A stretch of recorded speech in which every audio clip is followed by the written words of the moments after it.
believe in the ripple effect.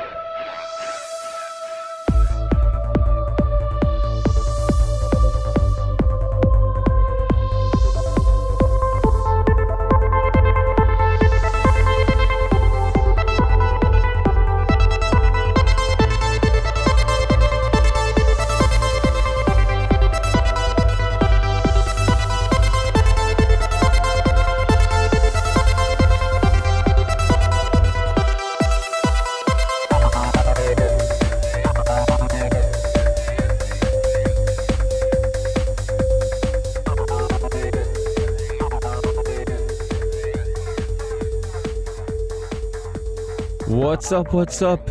I'm back. Finally, another episode of the Ripple Effect Podcast. I apologize for the delay of the release of this episode and for making you wait so long for another episode of the Ripple Effect Podcast. Of course, I'm your host, Ricardo Varandas, also known as Ricky Varandas, and great conversation for you. Like I said, I apologize that it took so long to get another episode out.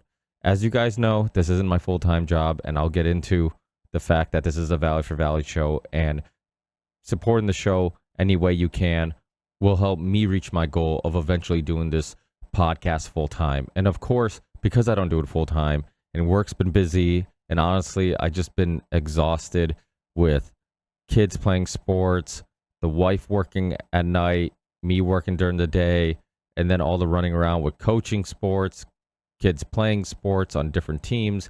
It's just a lot of running around and a lot of exhaustion. And then, of course, you need time to do the stuff that keeps you at peace, which is, for me, playing sports, going to the gym, eating right, spending some quality time with the family and wife, having a glass of wine, and all those things that are required for me to be at my best and my happiest.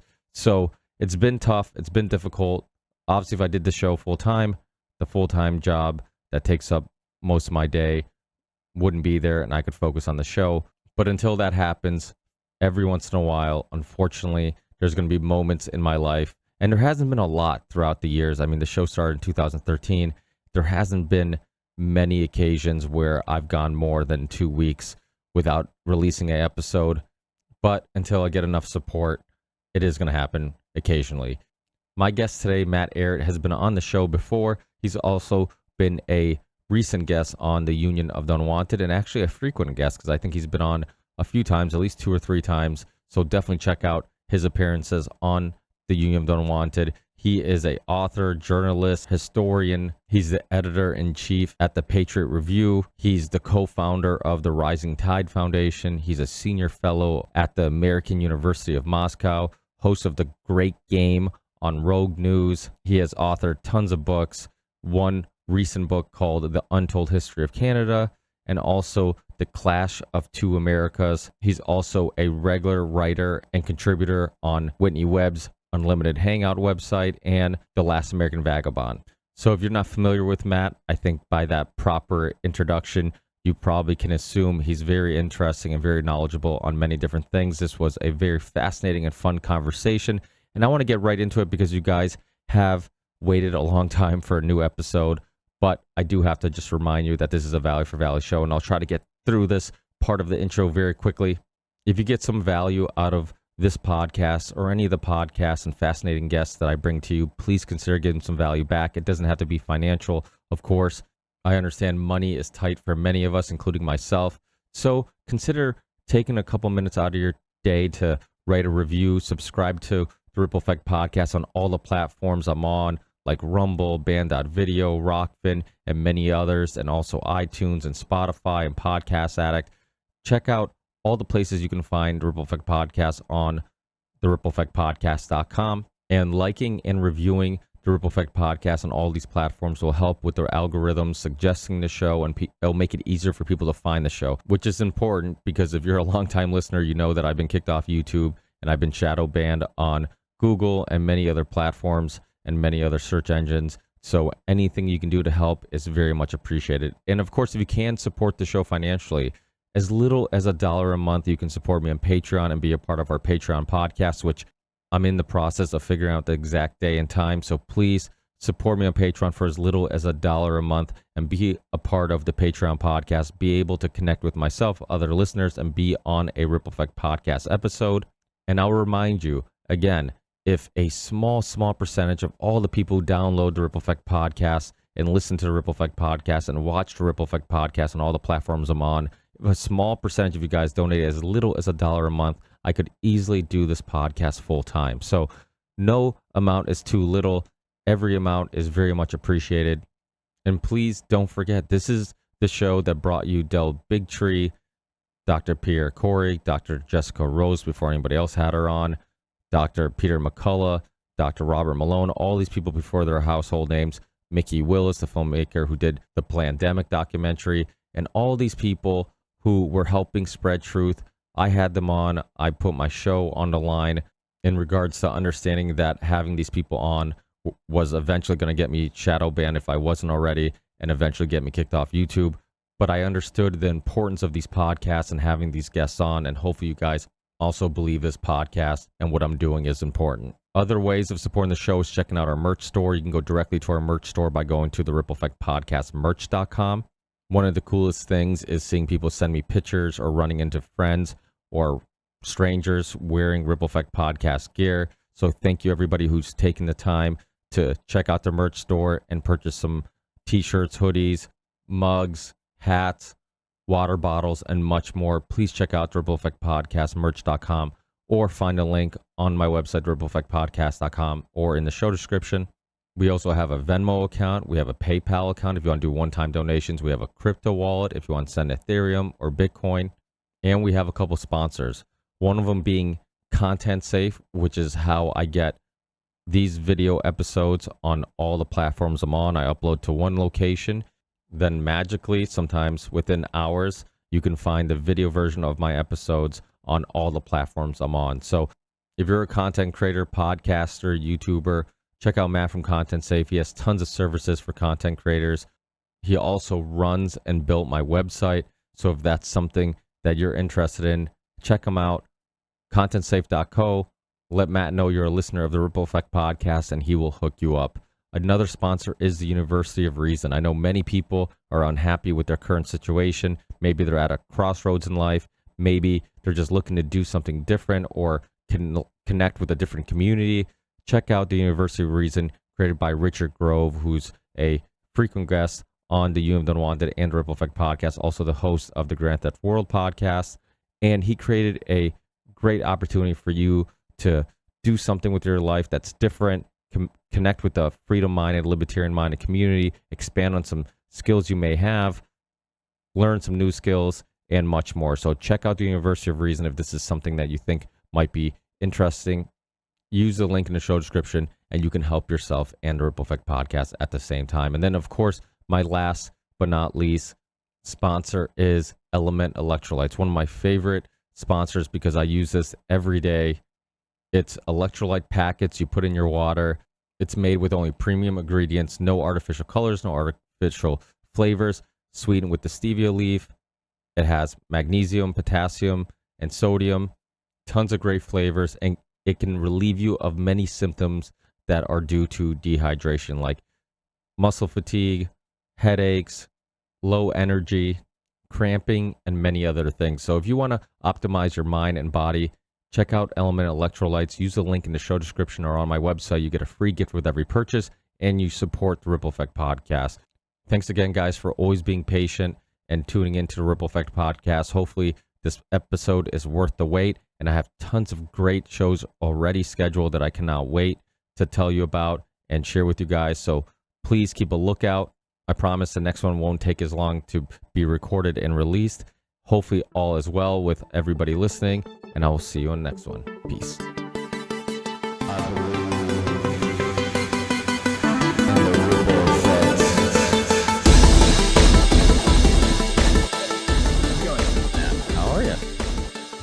I'm okay. Non-stop interviews today. My throat's getting a little bit ratchety, but I'll be okay. Well, if you want, I'll take the lead. I don't know when to shut up sometimes, so I sometimes that works for me. Perfect.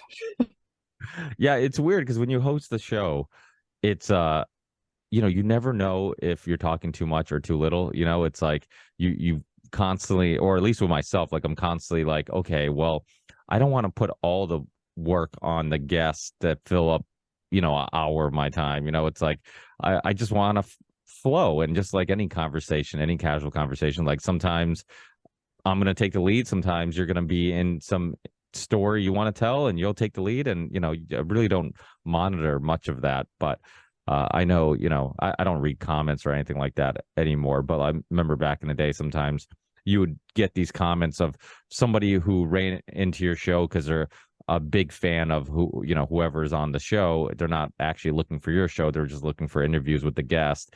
And then they're all pissed that like you're taking up time from them talking. I'm just like, dude, it's my show. Like, of course I'm going to do something. Yeah, like go make your own show. It's and I typically, I don't recall ever really complaining about anybody else's show. It's like if I don't like it, I just move on to the next thing. I don't listen to it. But knock on wood, like the 99% of interactions with people who listen and watch the show or whatever are always positive. And but just of course, like as we all know, the 1% or less of the the shithead who might say something a little negative is the one that you remember. And but that's always the case. That's a part of putting out your opinions and your work. There's, if you're a professional athlete, if you're an author, filmmaker, if you're a podcaster, whatever you do, like there's always going to be the observer who's not participating in any similar type of activity, who's just the thing I sort of noticed is that the people who tend to be the loudest and the quickest to speak are those who are the dumbest. The thoughtful people usually think twice before speaking, and so I don't take it personally whenever I get like really vitriolic, angry, stuff that might otherwise demoralize me.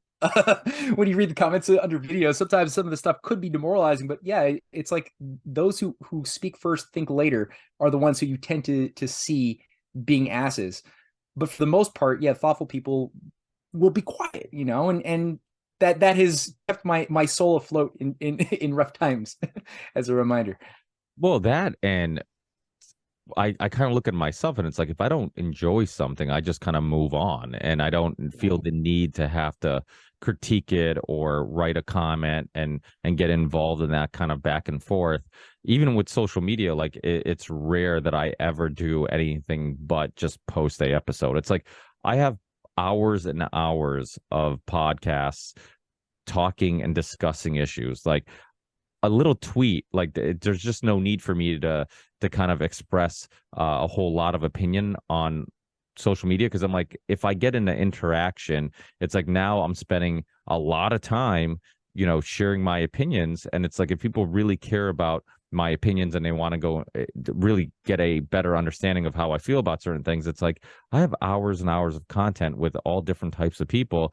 It's like it's out there. Like, so to get in a back and forth on social media doesn't really seem necessary. Now, I guess if you don't have a podcast, I kind of understand maybe having more time or being more willing to kind of do those type of things. But if you have a podcast, it's like if I really want to know what somebody thinks, I'll go listen to an interview, and I'll go listen to, I won't let one tweet or one, social media post be the whole, my whole opinion on somebody or my whole judgment on them. I'll take the time to be like, okay, let me really go deep into what they think. And typically if I disagree with somebody or it's somewhat controversial, like I really go deep into it. Like, for the longest time, I had people at my gym and people that I knew ask like, hey, you got to get Andrew Tate on your podcast. And I'm like, who the hell is Andrew Tate? And at the time I didn't know who he was. And this was, quite a few years ago. And they're like, oh, he's outspoken. He doesn't give a shit. I'm like, okay. But I'm like, that doesn't, I'm like, I guess that's one ingredient that might make me intrigued with him, but it's, does he have anything interesting to say? And I remember looking up some of his stuff, and I'm just like, I'm like, I don't get it. I don't get why people find him so interesting. And as time went by, and he's another one who you want to talk about having thick skin. I mean, people either love him or they hate him, and it's it's so many of those people are like that. But just because people were saying he's controversial, like once he started getting censored, I was more intrigued with what he had to say. Like all of a sudden, I'm like, okay, he's getting censored everywhere. I'm like, okay, now I want to know, like, what is it that makes him dangerous to some sense, you know? And really, that's why a lot of that becomes counterproductive, like the censoring and whatnot, because to me it's a forbidden fruit. It becomes a forbidden, it like only makes it more sexy. It's like, oh, well, what is it that you don't want me to know? You know, what is it? And on that topic, what is it that gets your fans wild or people wild up? Like what you're talking about, sometimes getting those negative posts. Like, is there a certain topic or a certain opinion that rubs people the wrong way, you think? Yeah, I mean, there's something that'll rub a lot of people the wrong way. You know, like there's so much misinformation that we're all just trying to navigate through and make the best sense of in developing an explanatory model of how best to account for causality, both in our present, but obviously this forces us pretty quickly to start painting a picture as best as we can that we have to refine, accounting for the past that created the present, right? That's being shaped by thoughts about where the future should be. And you know, it's challenging and it takes a lot of hard work, although it's gratifying. But as you're selecting different hypotheses, you're entertaining different narratives that could explain things, and they're not all the same. They're not all compatible, you know? And so sometimes for the longest time, for example, I had thought, well, for the longest time, I thought things were as I was told that they were from the mainstream narrative of things. You know, we're sort of like just we grow up as normies, right? Why expect other? I'm living in a relatively comfortable environment. There's certain little paradoxes that bug me. Like I would watch World Vision TV commercials when I was a kid, and you'd see pictures of these emaciated African children in Somalia, and you're wondering like, what the hell is going on? Why I have this life? I've eaten today, and I have electricity and refrigerator. Why don't these kids have these things? You know, and a little kid most little kids are rightfully bothered by that. But you know, then you go to adults and you ask the adults why, and of course they say nothing satisfying whatsoever. And I remember asking a lot of adults when I was like 9, 10 years old. I was asking every adult I could find why, and I was not getting anything. And so finally, I persuaded my mom to, you know, put $1 a day in for a kid in Ecuador or Guatemala. And you know, that I was told that was the best you could do. That was the best you could do. And but it bothered me, but I didn't have an answer. So I sort of went back to normie land, you know, like I guess that's just the absurdity of the way things are. And so for me, 9/11 was a big wake-up call, as I'm sure it was for a lot of people listening to the show. And I don't know about yourself. What about you? What was was 9/11 a big wake-up call for you, or was it something else that sort of shook you out of your normieism, or were you never a normie? Were you born into like an outside the box thinking family that encouraged you to question everything? Definitely not my. I was for some, you know, it's funny because this is a question that I'm constantly trying to figure out with myself and with guests, because I'm always so intrigued with like, why do some people not fall for the trick and why do some people fall for it, right? And what makes people more skeptical than others? What makes people less tribalistic than others? Like all these things. And it's like, you know, you almost have to relive your whole life and figure out like, okay, what moment, what event. And I think sometimes there's even conversations with, because it's funny, I coach soccer, and I was just telling this other coach that I coach with, really good, he was an amazing soccer player, and I'm Portuguese, so I'm just constantly surrounded by amazing soccer players. But he, you know, I was telling him like a good coach can change a game, a amazing coach can change a life, right? And we're talking about how this idea that like we don't sometimes like don't take for granted our interaction with these kids. It's like don't take for granted that like the advice you give them, the time you take to explain things to them, like you do it 1,000 times and you do it 1,000,000 times maybe, and then it just goes in one ear out the other. You assume the kids aren't paying attention, you assume they don't care, you assume you're not having a effect. But as adults, we all look back and say like, you know, oh, I don't know why, but that little interaction with that adult, or that answer that adult gave me to the question, like, you know, the ones you were searching for, stuck with me. And I didn't even know the impact it had on me but it's something I still remember, and it probably helped mold my worldview. And so I'm always trying to like ponder on this idea of like, okay, was it one thing? Was it many things? And what were those things, right? That maybe led Yeah, yeah. me. And and for me, one thing looking back in my life, I always felt like an outsider a little bit, which is weird because I was born in Portugal, in Chaves, but I was from a little village Mhm. near Chaves. Chaves is kind of a city, a smaller city, but we're from this little village. Very like, I mean, my parents were farmers. They still live like farmers. They grow food, they kill food, they live. Oh, my dad's only happy when he's outside doing things with his hands and working outside and being around his animals or whatever.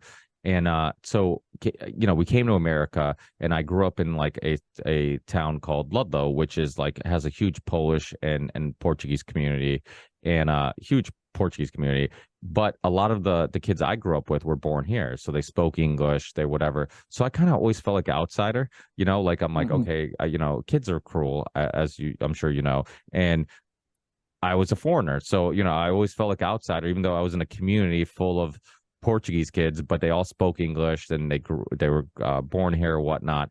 So that's why I would tell everybody my name is Ricky, because I wanted it to sound more like a American. And because I was a dumb young kid, I'm just like, Ricardo is a giveaway that I'm not from this country. But if I tell everybody my name's Ricky, I'm like, I sound more American. And that was just me trying to fit in. And then it got to the point where like, okay, well, I don't fit in. And I almost embraced being different. And then I went Mhm. in, I played soccer when I was really young, got completely away from organized sports, and ended up getting into skateboarding, BMXing. I was very artistic. I loved writing poetry. I loved writing music. I was my brother and I ended up starting a metal band. It's kind of like an industrial slash metal band. I was always intrigued with like industrial music, and mostly because again, industrial music went against the grain. One thing I always liked about industrial music, it was like, okay, it's like electronic music, so like in the traditional music world, you have drums, you have guitar, these string instruments, you have piano, but industrial is like, oh, none of that matters. Like anything can be an instrument, any sound can be music, and they would experiment with different sounds and obviously synths, and then you get to the real dark and stuff that like Nine Inch Nails eventually ended up doing, and Trent Reznor with like just creating sounds and using sounds in the music and not traditional instrument sounds. And so I love that because again, went against the grain, went against the grain, you know. And then I also grew up in a religious family, kind of, typical Catholic family that, you go to church every Sunday. Didn't really practice it that much. There weren't like Bible reading every day, but they would go to church and they consider themselves religious and whatnot, and they consider themselves believers. And I would go to Sunday school and I would ask questions, and I would get in trouble because I again embracing being the outsider, embracing going against the grain. And wow, I'm giving you a long ass answer for not No, your no, no. This is good. This is all useful. Context is everything. and so eventually, like I'm like I don't like this religious thing, because I'm like every time I ask questions I get in trouble, and they don't like people pushing back, and then it kind of I don't know. I think all these experiences kind of molded me into like always embracing the different. And then, when it came down to like history and 9/11, like you said, like you asked, was a huge um earth-shattering experience, because I at the time didn't really grasp how serious it was, because I was young. I was born in 85, so I was fairly young, and I was in high school. And then when like I ran into loose change. That's why Jason Burmis was actually one of my first guests on the show back in 2013 or early 2014.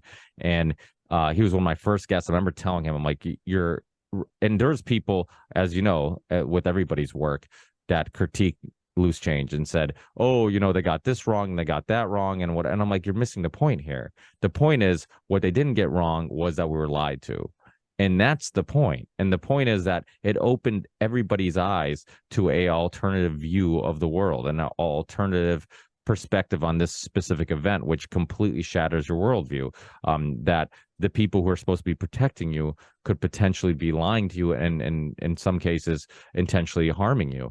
And so to me, that was definitely, like, I think there's a lot of baby steps that led me in that direction. But I think, like you said, many people probably our age, because I think we're similar in age, or are not too far apart. I think that people of our generation, 9/11 was the big thing. And I think like COVID is going to be the big thing for many people for future generations. I think, the Trumpers who jumped on this QAnon train. I think, obviously there's a lot of harm that came out of that with mixing in people like you and I who like discussing more historical things and like to spend more time talking about the things that we can prove and less about this, this QAnon nonsense. But I think there was some good that came out of it, because I think some people who bought into the Q thing, like it opened their mind to child trafficking, even though that seems to be the only issue they ever want to talk about for some reason. I don't know what it is about QAnon people and to human trafficking, but that seems to be like the focus of their. Not that it's not an important topic, but many of us have talked about that for a long time. And but yeah, so I think like every generation kind of has that event that ends up opening their eyes to how the world really works. And I mean, for you, what's your story? It can be equally as long, if not longer. It's fine because you're the guy doing more talking. But like, what do you think it was? Little baby steps, and like I was referring to, or do you, or can it's tough, right? You have to. There's no easy answer. Like there's definitely punctuations in the story that shift gears, but there's no one thing, right? Like you just made the point. It was your entire psycho-spiritual Tao, which was shaped according to certain, things that were out of your control, where you were born, the type of family unit that you were born into, the type of identity you crafted for yourself. And I these are all very important dynamics to create a situation of ripeness in our soul, such that, two people can receive the same information, but that information might only resonate with one of the two people, whereas the other person can walk away, saying, that, either, oh, that's interesting trivia. You might be presented some irrefutable argument like that, which was presented in Loose Change or Mike Rupert, or that's the guy that woke me up, was downloading on BitTorrents. I was BitTorrents is our thing back in that time, 2004 or so. And I found a lecture recorded by Mike Rupert, who's passed away now.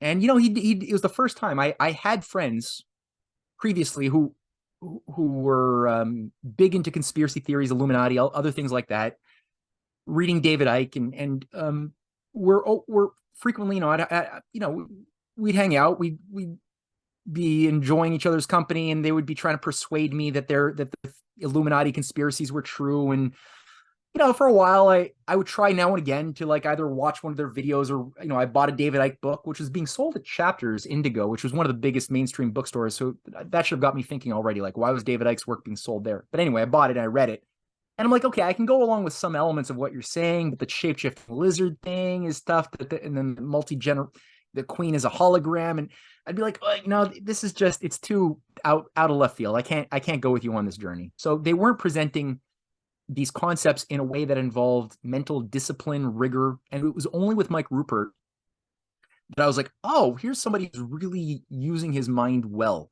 He's not skipping steps. He's taking me through the paradoxes of the popular narratives, the evidence, showcasing where things break down, and really, really holding my hand through a process of discovery that in some way I could see replicates his own process mentally. So he was able to make it more transparent. And I was like, wow. And for me, that was around 2005, early 2005, that I was like, damn. But what some people could be presented that same information and just say inversely, well, interesting trivia, thanks, and just go back to their lives. Nothing changes, So for me, why did it change? Why did it bother me to such an extent that I couldn't let go of that and became, I would say, obsessed, and I think healthy obsessed, because it's the truth. Like, you're obsessed with finding out the truth. And I don't think a minute went by of any day from that point on where I wasn't obsessively trying to make sense of how to account for what the hell was going on. And, I luckily somewhere along the way picked up a habit, and I don't know where this came from, of trying to find source material. I guess it was probably listening to a few documentaries like Money Masters that presented a few quotes by key people, who made history, who said things like Warren Harding made certain comments about the international bankers. And I'm like, wait a minute, a president said that?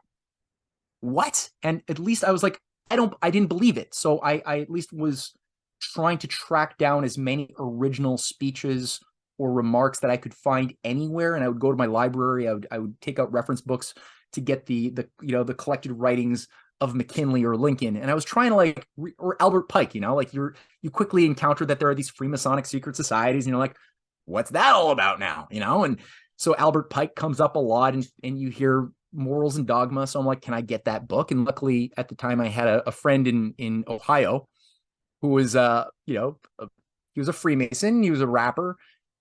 He was probably, I think he was pretty low level, but he was a collector of Masonic memorabilia, and he had 2 copies of Morals and Dogma, and we did a trade. So I was an artist, and he asked for a sketch of him and his girlfriend, and I did that. I made it into a nice painting, and he sent me a book from 2nd edition, Morals and Dogma.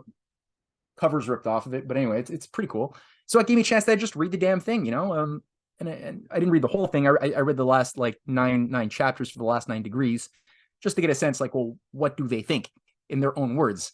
What are the stories that they tell themselves? Because in my mind, I was thinking maybe they know something I don't know. Maybe they actually I went down this poisonous trip for a few months, which was not healthy. I was like, maybe they actually are doing something totally necessary with all of the pedophilia and human sacrifice and murder of billions of people. Maybe there's some higher good that they know about that I don't know. I was driving myself a little nuts at a certain point. I didn't want to believe it, but I was like, So anyway, I got out of that luckily soon enough, but it took it wasn't, none of the steps were easy along the way as you're cultivating your theory to account for causality. What are the and so why did I resonate with that? Why did it put me into a depression in 2004, 5, 6? It took me a while. I couldn't shake it off. It was bad. Like everybody I know and love is being set up to be a mind slave, to be sacrificed. And I guess, my mom had something to do with that. She was always a very highly principled, moral person when I was growing up. There was always this sort of Christian ethos, even though we didn't really go to church. She was just this very moral person, uncompromisingly so. So I was like, I remember one time I was having a debate with her about how anybody is corrupted. And I remember, throwing a scenario at her saying well, look, she's working as a secretary of some engineering firm. And I was like, look, if somebody threw $2 million at you to just simply make a copy of some blueprint, you wouldn't do that. Come on. And I knew that she was going to say yes in my mind, but she didn't blink an eye. And she just said no. And she was disgusted. And for me, that became a forever memory, because I was like, damn, you mean it. You just said that and you mean it. So, that was helpful in a sense to sort of create a climate in my heart for understanding how wrong it was that there was these very malevolent conspiracies. Otherwise, I don't know. I didn't really read books. I didn't really have an intellectual upbringing. Very blue collar sort of family unit. And I never liked reading. I didn't do that. I didn't read for pleasure until I was 21, 22 or something. If anything, I drew a lot and I like comic books. So I don't know what would account for that, but I guess it was just the sense that as soon as I heard Mike Rupert taking me through a reasonable, satisfying journey, and I could see that he was so disciplined that I was like, I want to read what he read to become that, I want to follow that habit. So I guess I developed I didn't have a lot of prejudices going into it. I didn't have any intellectual identities going into it. I didn't feel like a Canadian, which is where I'm born in Canada, but I didn't, there's no patriotism. I don't feel Quebecois. I don't feel Canadian. I didn't really, we're trained to kind of not like Americans in Canada. That's the culture. It's been over, 180 years of cultural social engineering by the British aristocracy of Canada that, made it an art to make every generation anti-American, even though we watch the same, films and shows and speak the same language and have similar sort of styles. It's a weird vibe. but what is Canada? There was no real identity of substance. Like we like beer and maple syrup and hockey. It's like it's not really the substance upon which a viable national identity should be really cultivated. We're polite. That's a big one. We're polite. So, I didn't really have, I was a bit of a blank slate when it came to intellectual matters. So I guess in that sense, I had maybe a bit of an advantage because I didn't have an intellectual identity. I was kind of going straight from 0 to 1,000 when it came to conspiracies. Like that was my intro into politics. Was 9/11 was done by sociopaths managing what appears to be a death cult that's taken over my government since at least Lincoln was killed, probably before that.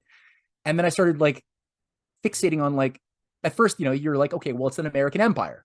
I'm like, okay, well, if it's an American empire, something kept bothering me, which is, well, why is it that all of these American presidents, like John F. Kennedy and Bobby Kennedy, who would have been president, and then Franklin Roosevelt and Warren Harding and McKinley and Garfield and Lincoln and Zachary Taylor and William Harrison in 1840, why do all these American presidents die in office? And I was like, I can't, if it's always been America out to replace the British Empire since 1776, and that's where I that was my hypothesis for at least 8-9 months. It bothered me, like, what the hell are all of these presidents doing dying in office? Some really violently, some just poisoning. But the point is, like, what's going on there? What are they doing? So that helped me sort of appreciate the fact. I guess that was a discovery I came to when I was at a cafe. I was still a fine arts student at the time at a university called Concordia in Montreal, and I was really obsessing and processing a lot of shit that I'd been reading. And I remember this eureka moment hit me when I was just writing down my thoughts and writing obsessively. And it wasn't healthy in some ways, but I was like, it finally made sense. I realized that the US wasn't at the heart of the empire. It wasn't an American empire, an American-led New World Order that was behind 9/11 or the assassination of JFK and Lincoln and everything else. It's like the US represented something that was being set up to collapse from within under an agency which was not American. And that's where I started piecing together a higher hypothesis of, well, what is this thing? What are these older bloodlines that the American founding fathers worked to break away from and create a different type of system of government? And so that was useful to me. And it again became sort of a forever memory. And then when I got more politically active, I was handing around loose change DVDs, by the way, to everybody. I had like hundreds of copies that every time I would have a conversation with somebody on the bus or a cafe, I would always have a copy to hand out. I should tell that to Jason at some point when I speak to him next. But then I got involved finally. I guess my next important phase that I would attribute, and I'll stop there because I feel like I've been going on for a while now, is I decided to not talk about this stuff at the beginning of 2006 because I was feeling kind of like the crazy guy, and I didn't know what to do with this information. And if I was successful, if anything, at communicating my point, I would either demoralize people or, as was often the case, I would just have them think I was the crazy guy and alienate people. And either one wasn't that constructive. So I was like, okay, I'm just going to be a nice person and and let people live with the happiness of their illusion, unless I could find some solution. If somebody could present to me something I could believe in that could function viably, reasonably as an alternative to this whole like oncoming dark age of civilization thing, I'll devote myself to fighting for that. But I didn't think it was possible, so I shut up for about 6 months until one day I was on a smoke break after work, it wasn't after work. It was, I was at work, and there was a political table with the Schiller Institute people. They had a small branch in Canada, and they were representing Lyndon LaRouche, who was still alive back in those days. And there was one of their signs that caught me, and I'd spoken to them a few times before because they were just all there was only like 12 or 13 of these members in Montreal, but they were kind of everywhere somehow. So every time I would go to the store or you walk downtown, you end up seeing one of their tables. So a couple of times in the past, I tried to spark a conversation with them just to see where they were at, and just to have, and it didn't go well. I was not impressed. But there was this like 8-month period of me going through mental crises and ripening, I guess, my heart and mind up. And one of their signs this time caught my attention, which was like something to do with stop the depopulation agenda or something. And I was like, I know about that this time. So I started a conversation with one of their younger representatives at the table. And I was impressed enough to at least throw in a few bucks for a book, and I was like, I didn't even know really this. They were telling me about this old 86-year-old guy, LaRouche, who's been around fighting for decades. And I was like, wait a minute, I'm a pretty knowledgeable person. I don't really know about this guy, really. Like, what you're saying is true, why don't I know? And so I got home with the things I bought, and I started, Wikipediaing it and looking into it. And it got my interest, because when I went to Wikipedia, it was like all I saw when I Googled it was like political cult, American fascist, crypto, fascist, anti-Semitic, Jew hater, LaRouche. And I was like, he's been in prison too. And I was like, whoa, this guy's been in prison? Interesting. Like, a lot of people hated him. And I was at least sufficiently aware that society was really, really messed up enough that anything that was so popularly believed to be reality was probably the opposite. So I was like, okay, that gives him some street cred in my mind. And he did run for the presidency like 8 times. He was the advisor to like several governments, and Indira Gandhi worked with him, and Lopez Portillo of Mexico had him in there working with him too. So I'm like, okay, there's something to this. And I looked at the general program for declaring war on Wall Street, cleaning up the banks, development for Africa. And I was like, okay, I don't believe it can work, but it's reasonable.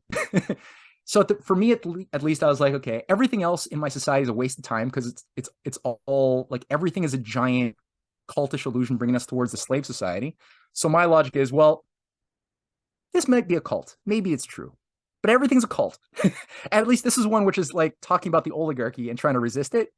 So I was like, I'm gonna volunteer. So I started.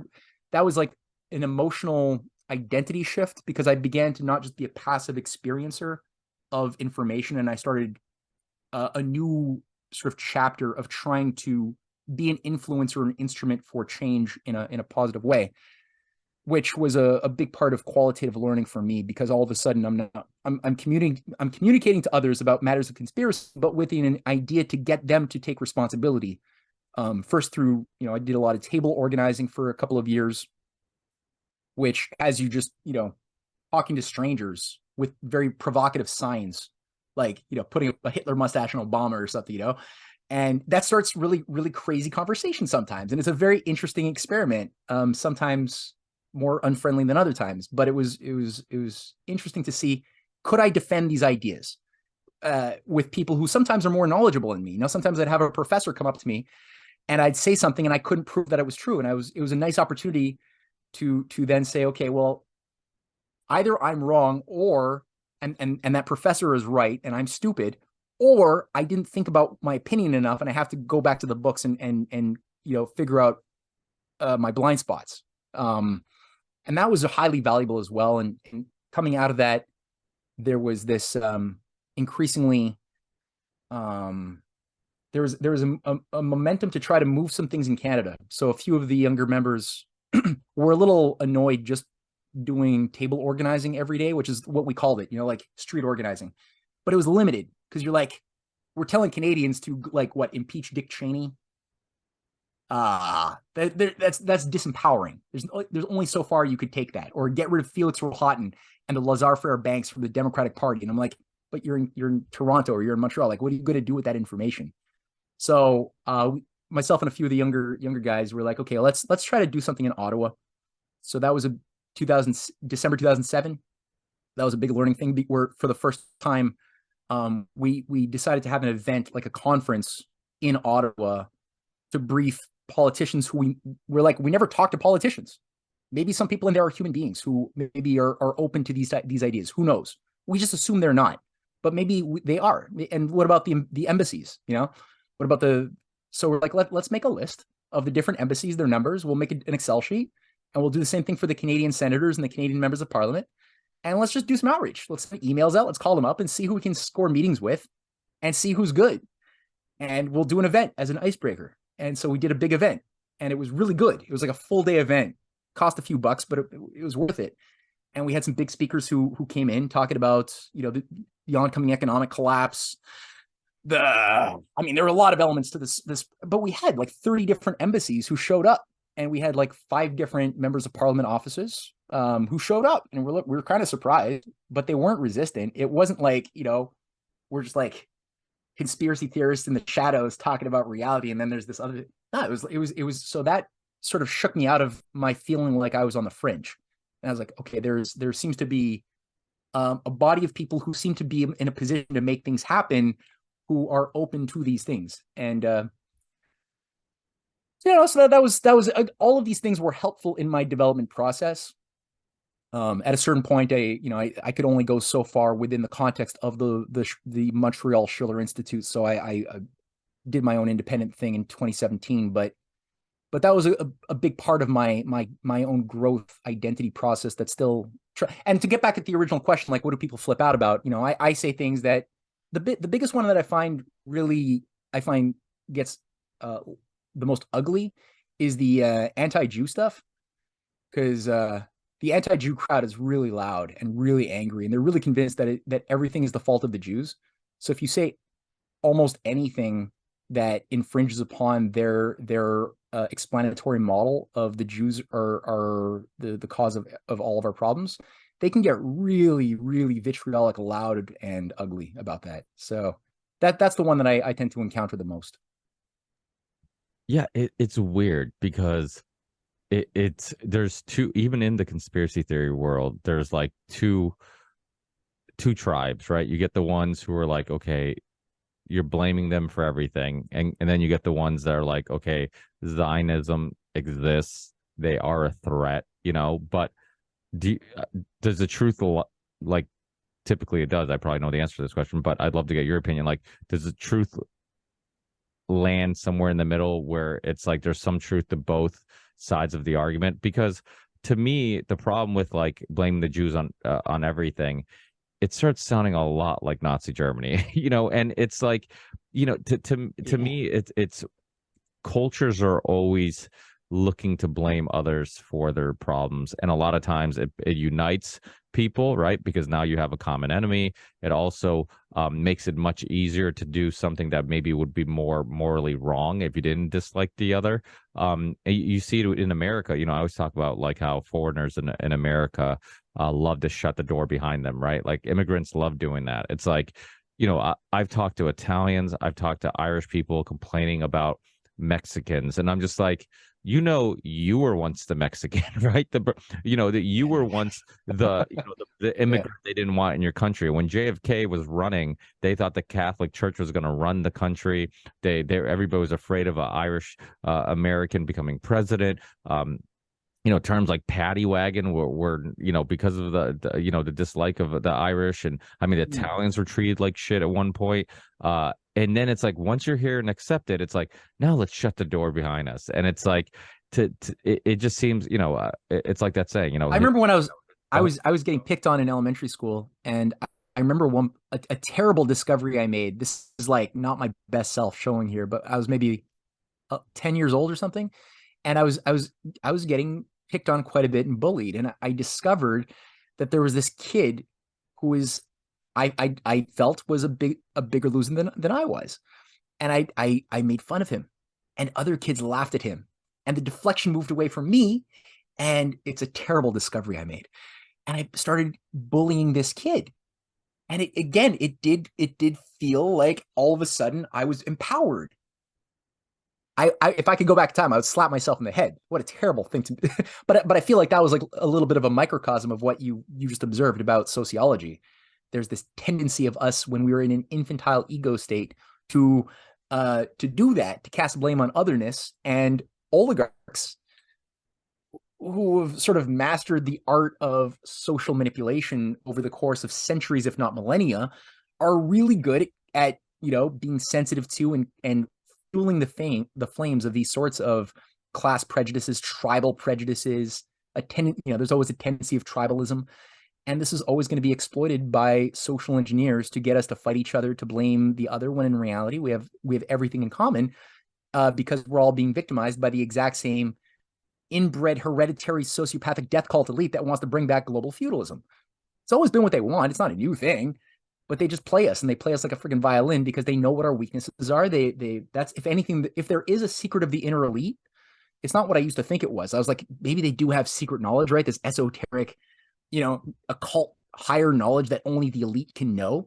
And it's like, no, it's not really this type of thing that they might tell themselves. Maybe they believe that through their symbolic rites of initiation, and they create all sorts of mythologies for themselves as they do their weird dehumanizing grooming experiences for their own kids even. But I think that there is a sort of so-called open secret to the inner elite that they get access to early on if they are going to be expected to be one of the upper level managers of the system, which is that the human condition has certain qualities that allows for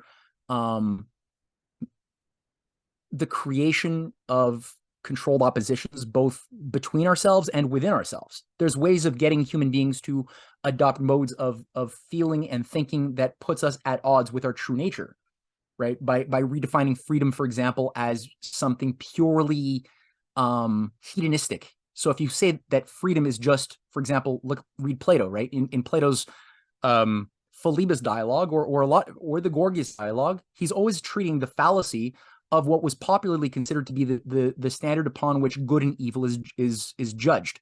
And one of the common things that has been used and are still being used of judging morally, metaphysically good and evil is sensual pleasure and sensual pain, such that sensual pain is defined as the evil, and anything that causes pain is thus evil, and the sensual good is thus, or pleasurable, is that which you say is thus morally good, and that which you thus should do in a society, whether the crafting of laws or the formation of an identity to live a good life.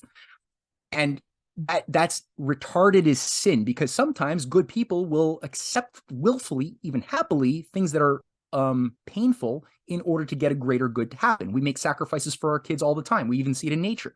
So to say that pleasure is all, like physical pleasure is always a good, is not right. And sometimes pain is pain is done for a good. That's why, our grandfathers, felt pain fighting in World War II to put down the fascist machine. It was like done for a greater good in their soul. And so good and evil need better standards of judgment. And no, I think that's something really, really that's thrown us. I forgot where I was going to go with this, but anyway, yeah, there's something philosophically there. Yeah, well, sometimes if I ever go on like a long rant, I'll like forget what my point was. I'm like, next thing you know, I'm like so deep into another story. I'm like, what the hell? Where was I going with this? And then I'm like, maybe if I keep talking, I'll figure it out. Which it only turns out worse usually.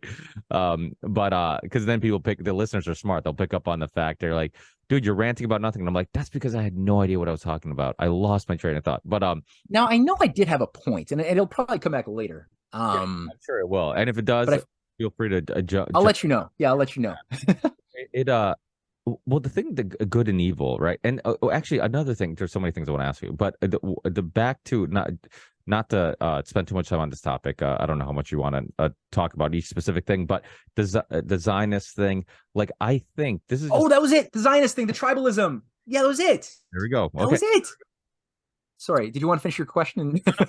Sorry. I'll remember my question, but yeah, I don't want you forgetting it a second time. So expand on what. Okay, right. So that's the thing. Like the oligarchy has certain awareness of different ways to play us against ourselves, and some of that involves getting us to misdefine what is right and wrong versus pleasure and pain, and develop a whole identity around sorts of things. Or freedom is the freedom to do whatever you want, which is not really a very mature idea of freedom, because true freedom comes from the idea of also, it comes with responsibility.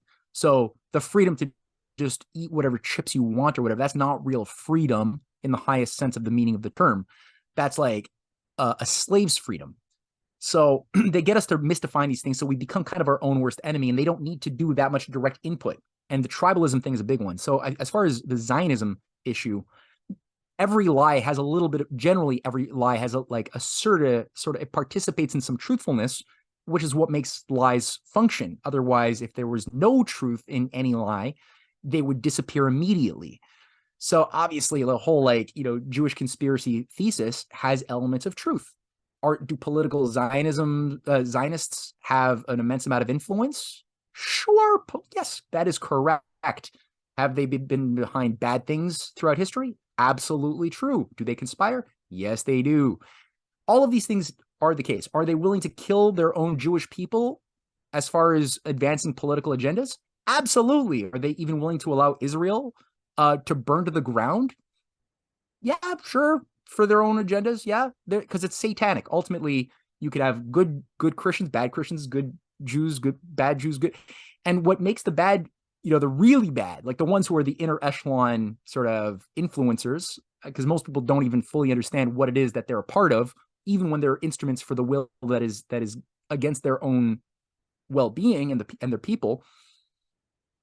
They're ultimately more participating in Satanism that might have just maybe a Jewish or a Christian or a Muslim or a Hindu veneer. Like look at the Alice Bailey, Madame Blavatsky variations of Hinduism that they've been trying to bring in from India into the West since the 19th century under Theosophy. They're all Luciferians, first of all, and their variations, their interpretations of those elements of of Hindu mysticism and the sutras and the caste system, they're just looking for the worst elements of that of that cultural matrix that they could extract and then use to advance their own Luciferian agenda. Do they represent Indian philosophy? No, not at all. Indian philosophy, tons of super moral, principled people throughout thousands of years, but they're more satanic than anything else. And they'll just use the veneer of whatever they want, whatever they can get a hold of to advance their agenda. So for me, that's always the thing. Political Zionism, yeah, like it's are the Rothschilds or the Sassoons that oversaw the Sassoon family were a Jewish family of court mercenaries that were granted a little dynasty on behalf of the British Empire and their job was to oversee the control of China. That was their job, their assignment for most of the 19th and into the 20th century. They got kicked out with the Civil War when the Communist Party set itself up. They kicked out most of the Sassoon operations, but it's still a factor of evil in the world today. Are they causal? No, they're court Jewish bankers who were assigned a role. They did it well, just like the Rothschilds earlier, just like the Montefiore's, which is another Jewish banking family that did tasks for their masters well. And their masters don't like being directly responsible for the brutal actions that their ideology demands be carried out. So they require middlemen. They like having as many degrees of separation of causal thought to action in the material world as possible. That's how conspiracies work. It's got a level of sophistication to it, but it's not uncomprehensible. It's comprehensible. And so sometimes they will grant those who are good servants dynastic privileges where their kids and grandkids will be granted certain access to the property rights and certain grooming privileges that happen in Cambridge or some other Ivy League school that'll break the morality of a kid. And they just are expected to carry on the family tradition, but they're not themselves influencers, but those who get burned by their actions down the chain of command, they will see the person doing the burning and they're going to be like, bad. Jewish banker bad, and they don't see, well, what is the Jewish banker being deployed to do, right? And they'll miss that whole thing. And they don't look then at these older bloodlines that go further. I mean, as far as I look into human history, you see examples of a continuous process of inbred families that utilize certain secret sects, mystery schools to propagate and promulgate their Tao, their mode of doing things and organizing society. That are very similar, but the outward form changes, but it's the same recipe mix ultimately. And they'll use whatever they can. They'll infiltrate and corrupt whatever they can to achieve their ultimate idea, which is a religion of stasis, where human beings know their proper role as talking cows on a plantation. That's it. That's all they've ever wanted. It's not that complicated at the end of the day, but it does have a certain level of sophistication to it. Yeah, I think, with myself, like I remember growing up in America and being very anti-war. Obviously, much like yourself, 9/11 was a big part of my awakening, for lack of a better term. And of course, what came after 9/11, a bunch of unjust wars that had nothing to do with 9/11, and a bunch of just blatant lies about going into Iraq and Afghanistan to fight terrorism, and just all these just ridiculous things. And to to me, it was like, okay, it seems like they're just demolishing the Middle East. They just constantly want it to be unstable and to justify getting involved and military intervention and having influence on those countries and governments and people and all that stuff. And so when you grow up in that era, and then like Abby Martin was I was a big fan of hers in the early days when she was doing Breaking the Set on RT, and she was very passionate about what was going on in Palestine and how you're hearing one side of the story. And then I was also influenced a lot by Low Key, who is a Middle Eastern UK rapper who would talk a lot about this. And so with the US being so friendly to Israel, and obviously they have a lot of influence on our foreign policy and all these things, I think it's really easy for people to get stuck in this illusion that they must be evil, because it's, there's all, if you grow up in that era, if you grow up, in America, you're almost more likely to think those things, because your perception is reality. And it's like, if you see the US always being friendly to Israel, you see them constantly backing them in conflicts, if you see that aspect of things, and then you constantly hear these narratives like, okay, Hollywood's run by Jewish people, it's there's a lot of truth to that too. It's easy to slowly start building this narrative that's like, okay, this conspiracy theory or this worldview that they are at the pinnacle of power. I think it could be easily digested, but like you said, like, I think in a lot of these things, there's like two ways looking at it. You can look at it like, in a way, it is kind of simple. It's like, okay, this is the motivation. This is, it's social engineering. It's just absolute control of everybody. And then you have to, if you want to go down the rabbit holes, you realize like, okay, this can also get very complex, once you start breaking it down. Yeah. No, absolutely. And you have to have a good method. That's where I think that a lot of people have been deprived through just a consciously shit education system to keep us from developing a rigorous philosophical worldview or epistemological the study of the science of knowledge, right? Or like, what is the thesis of what is knowledge? We've been encouraged to develop very bad mental habits when pursuing things that involve going from the known to the unknown. First of all, because to go from the known to the unknown requires that you know something to begin with. But to know something to begin with as a standard by which you can then measure your future discoveries that you haven't made yet, right, requires that you make a discovery, not that you memorize the right answer. So right there, as soon as we get into the habit early on of being told that we're going to be rewarded for having the right answers, whether it's by memorizing formulas that we're not given the questions for, like, well, why did the Pythagorean theorem, why was it discovered? Like, what question was Pythagoras pursuing when he came about a solution concept called a squared plus b squared equals c squared? We're not even asked we're just told, memorize that. It'll always kind of work when you apply it. And I mean, it ends up making people who are repetitive monkeys who could maybe use their memory, but they can't necessarily use their mind well. So, but what does it mean to come to know something? It means, well, you need a healthier, basic set of experiences about valuing the questions in the journey more than you did the answer. The answer is obviously important, but a good teacher is not going to simply tell the kids the answer. He'll help, or she will help, get the kids to confront a paradox of where your perceptions break down when you push them against reality.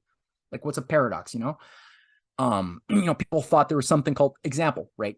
Put some meat on the bones. People thought there was something called phlogiston for about several hundred years. Phlogiston was a substance which was assumed to be in metals that left metals whenever metals got rusty. Why? Because the rusted metal was full of holes.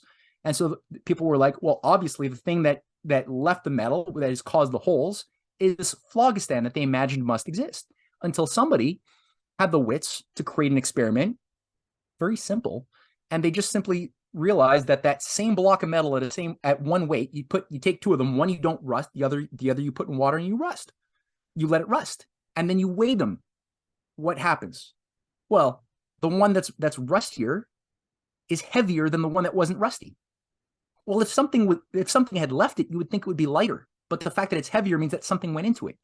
Well, that was the discovery of oxidization, that there was something called, that we discovered later, was oxygen going into the iron, causing a transformation of the outward qualitative form, but also an increased weight, because the oxygen has weight, this invisible thing, right? So the senses alone could not account for the discovery.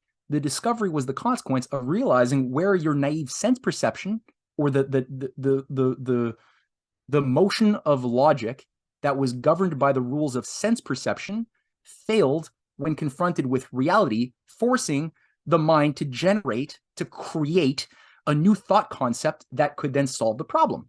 Now, a good teacher might, showcase that in a way that would help kids get excited about the discovery, and then they could build on that. After they have a little eureka here and there, they could at a certain point get an instinct, like a second sight. So you're not using the eyes or the ears to see and hear. You're using them as instruments, as a scientist might use instruments, right, to navigate through a higher reality. The instruments is not the source of the solution. So your senses are instruments for what? Well, this is where it gets metaphysical, right? Like, there must be something more than our five senses that we can then use. But what's the we? What is the I inside of me that is using my senses to generate a paradox, or recognize a paradox through my mind's eye, through the eyes of reason, not through the physical eyes, that could then see a paradox, something you can't. I could see my cup. That's in the state of reality where there is, boundedness. It's temporal. It exists in space and time. My cup, I can cut it in half. I can give it away. A paradox exists, but it doesn't exist in this type of reality, because it doesn't have like a beginning and an end to the paradox. It's not something I can cut in half, right? So, and the resolution to the paradox, that eureka, is something which, the more kids do it, the more they get the insight, for the instinct for it, and you could sort of trust them to go off into the unknown and make discoveries on their own. But so we haven't, and I think that's it's a very natural and human thing. Reading Plato is a great, the Platonic dialogues is a great way to build some of those metaphysical dialectic muscles, where we have conversations with ourselves to try to see paradoxes and resolve them if possible with better thoughts. But that type of mental discipline, it's satisfying. It's more satisfying than not having it, but not having it results in people making a lot of messy decisions and messy judgments that bring them into controlled situations that have the veneer of truth. Like, let's say the QAnon cult, which has, it woke a lot of people up. It's true. But at the same time, a lot of people who found themselves in that basket, or in the Jews are the cause of all my problems boat, they ultimately do a disservice to the very cause of truth that they themselves say, I think genuinely want to live by. But it results in them becoming stooges, or potentially weaponizable stooges for the very oligarchy that they hate, that does the child sacrifices, that does all these other things. They so we have to be sovereign minds in that sense, which requires a lot of mental discipline. But well, it's not easy.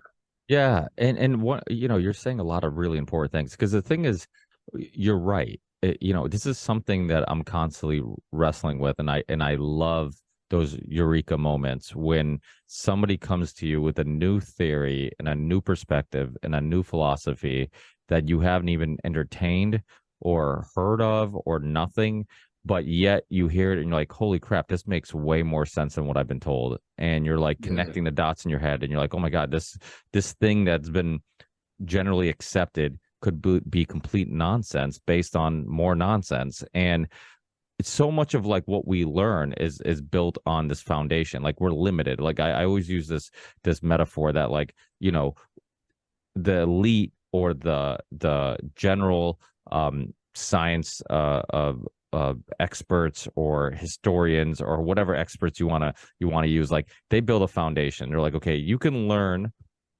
stuff from this foundation up. So you can build on this foundation and you can expand up and you can build different rooms and different windows or whatever, but you're limited to this foundation. Like you have to start on this foundation. You can't go backwards and say, why'd you build this foundation this way? Like, why, what if this foundation is incorrect, And so you're limited, it's like, I remember when I was talking to Dr. Jessica Rose about this, and I had her on with Dr. Tom Cowan. And are you familiar with Dr. Tom Cowan? Yeah, the no virus guy, and Jessica Rose is a virologist. I've spoken to her a few times. You got them both on at the same time?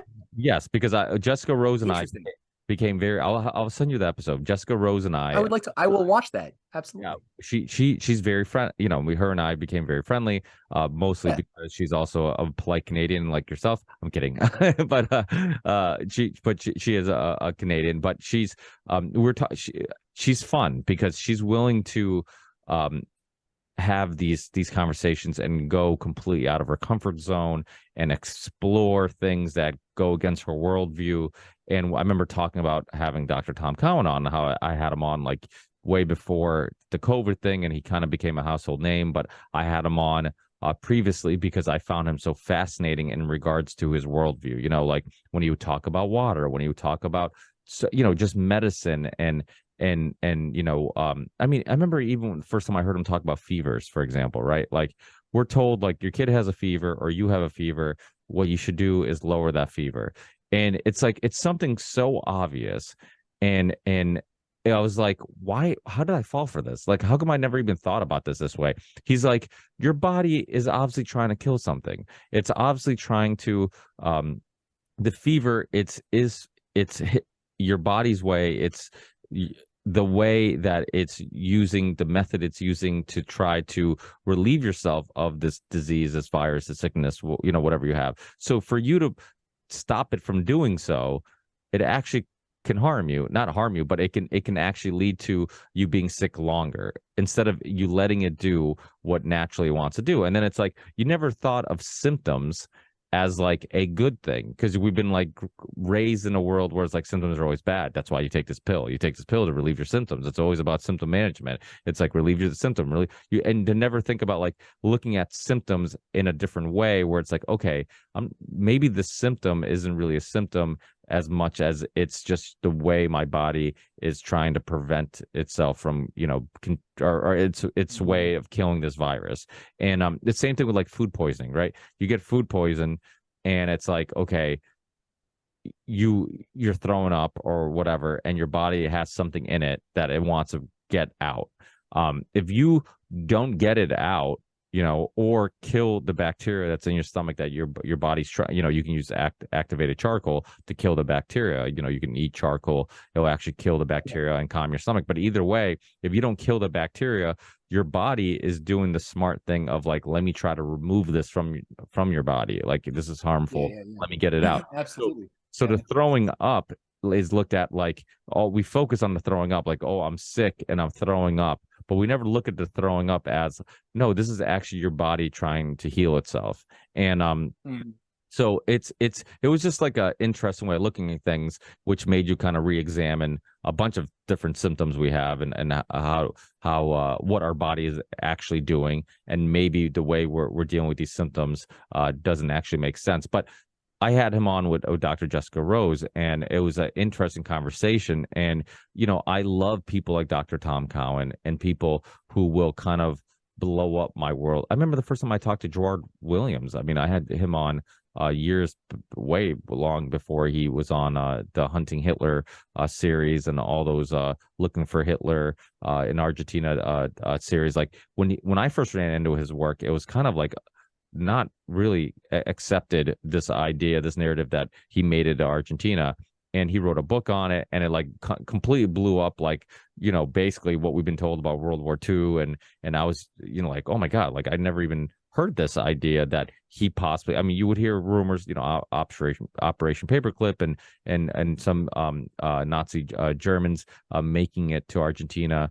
But I'm like, but Hitler made it? Like, he didn't kill him, and it's like, if something is so accepted by the general public, we just assume it has to be true, and it's such a flaw in our thinking, where we have this idea that it's like, well, if everybody's saying this and if everybody's repeating it, it must be true. But again, like, I love this idea of, like, you know what, let's go back and ask the why.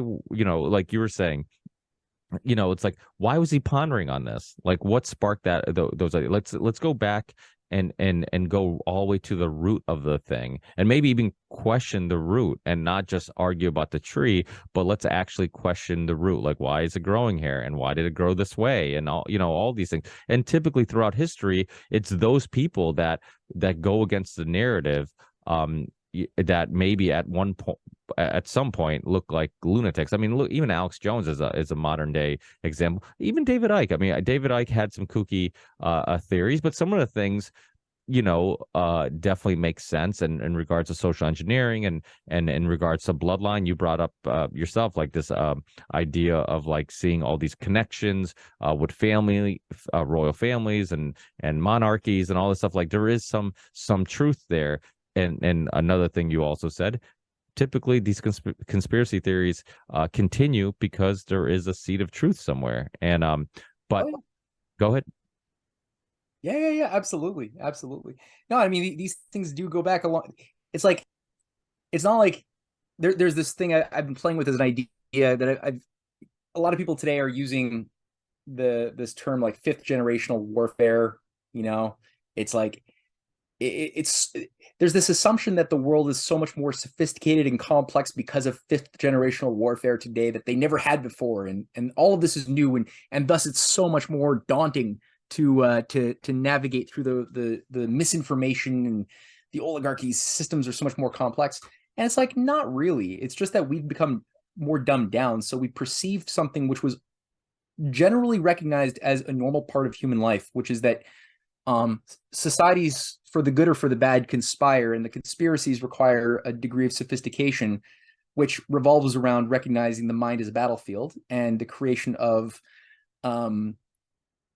false explanatory models that are put out to shape the identities and choices of outcomes and decisions of behavior of target populations, which again always participate to greater or lesser degrees in truthfulness. You have the mainstream, obviously, accept doctrines, but then you have subnets to capture fish that jump out of the big net and into smaller nets, thinking that they're now free because they jumped out of the bigger net.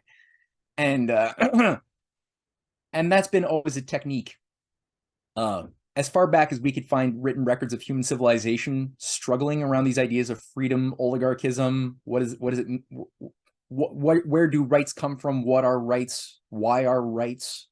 Like, these ideas go back to, I mean, we see them in again the dialogues of Plato. They're there in a nonlinear way in the Aeschylus literature too. The plays that were outlined by Aeschylus, or it's even in Homer, and to a certain degree, these questions are being grappled with: the nature of human beings, our relationship to the creator. What is the creator? What is our idea of God, that we're made in this God's image? Natural, like, all of this stuff is there. And I think it's so important to do what you just said, which is, like, always question the fundamentals. Don't allow for as little as possible, or make as limited possible space in our soul for blind assumptions about anything, and especially accepted common wisdom. Like, this is the reason why things like the flat earth movement today is such a big, it's becoming such a surprisingly large thing, because people have been confronted with the fact that so many popular beliefs are wrong about big things like 9/11 or JFK's murder, or, it's a big list of lies that have been hidden from us. And you get this enough that at a certain point, it's not that much of a stretch to think that maybe the very idea that the world itself is round is a lie. That's, and you could concoct a whole system of theories that utilize empirical data to justify your explanation. You put a ball on the ground on a flat surface, it doesn't roll. We're not flying off the globe. If I spun a ball really fast, there would be g-forces that would result in the things on the surface falling off of it. It doesn't happen here. I don't see birds falling off into space. So you could extrapolate sensory data and come up with an explanatory model to justify the fact that, well, thus we must be on a flat surface below which I guess is like the infinite nothing, and the then you have to reaccount for like, well, what is the moon? And I've listened to enough of these things that the moon and the sun must be really close to the earth to the point that you could probably like shoot a rifle and shoot them down, and you can weave it. But a lot of people fall for this like otherwise lame theory that undermines all of the other truths that they might otherwise be talking about JFK's murder, the takeover by the CIA, and 9/11. All of a sudden, all of that doesn't mean very much if they're holding on to this really absurd thing. But the reason why this happens is because it was never proven to them in school, their incompetent education system, how do they prove that the world is indeed round. And if you had a good school system that cared about the minds and souls of kids, you probably want to do something like I had the chance to do this when I was way too old, unfortunately. But you could have, especially with cell phone technology, it makes it very easy to replicate Eratosthenes' experiment, his crucial experiment that was done over 2,000 years ago. This guy who was from Plato's Academy, who was the leader of the Library of Alexandria, who basically had he had one collaborator about 20 miles south upon the meridian, that he agreed at a certain time to take a stick of a certain length, and I don't know if it was like 12 feet high, and plant it in the ground, and at a certain moment measure the shadow cast by that stick at a relatively similar moment. They had a sort of, I think, a water clock to plan out the time at which they would do it, where one would be at a moment when the sun would be directly overhead and thus cast zero shadow, and the other one where, if the other one also had zero shadow, you could know that it was probably a flat surface of some sort. But there was a shadow, and the differential between the two locations that weren't that far off, but they were both on the meridian in Africa, gave enough of a differential to then extrapolate what must be the contour of the surface area that would then generate a circumference, which in hindsight, they didn't have a single satellite dish in space or anything to empirically see the Earth. Not that would be satisfying for the flat earthers who think that it's all Photoshop, but they were able to then get to calculate within, like, I think 40 miles of error, the circumference of the Earth. Now, kids could do that today. You could be, you get 2 or 3 groups of kids on cell phones just collaborating and saying, okay, at this point now, take note of the size of the shadow cast. Let's figure out, using a bit of basic trigonometry, what might be the contour. And you could do it. But we don't. We're just told to believe it's true, and because it never had the quality of knowledge in the mind, it's that much easier to just like kick it off, to blow it away when another persuasive theory. And you could make a model explaining anything, really. Like, there's models that could be created that presume that the Earth, that the moon is in the center of the solar system, right? You could actually place the moon in a model in the center of the solar system, around which everything moves around the moon, the sun, the Earth, everything moves around the moon, and the moon is the fixed position. And you could do that in such a way that it would account almost perfectly for the observational data. So the data sets themselves can always be manipulated according to the intentions and designs of those manipulating data. Like the idea that CO2 causes climate change. People actually believe that the food for plants is driving tornadoes and climate change. They believe that. Smart people believe that garbage because, again, data sets, they selectively created, they got us into a habit since especially the 70s, where we started thinking that knowledge is just having the right data that goes into a model that ignores the data that contradicts the outcome you want to have. And you could correlate then something like temperature and CO2 and say that one is causing the other, even if there's no actual causal nexus. If maybe it's, and evidence proves that when you look at the data sets going back centuries from an honest perspective, you see that temperature almost always changes before the CO2 ratio in the greenhouse. So it's not like the CO2 is driving the temperature change. It's that the temperature is changing according to things that we're not looking at, like probably the sun playing a big role in that. And then as an effect, when it gets hotter, oceans give off more greenhouse gases. There's more biomass giving off CO2 whenever there's a heating in the earth. And inversely, it gets sucked in when there's a cooling. So, we've done a sleight of hand and people believe that. Or, look at all of the stupid models that have been put forth to justify the lockdown of our economies under since 2020. Well, I It's think stupid modeling thinking. well, and that's the thing about the modeling, right? And how convincing, like it's even worse than just picking and choosing which data defends your perspective.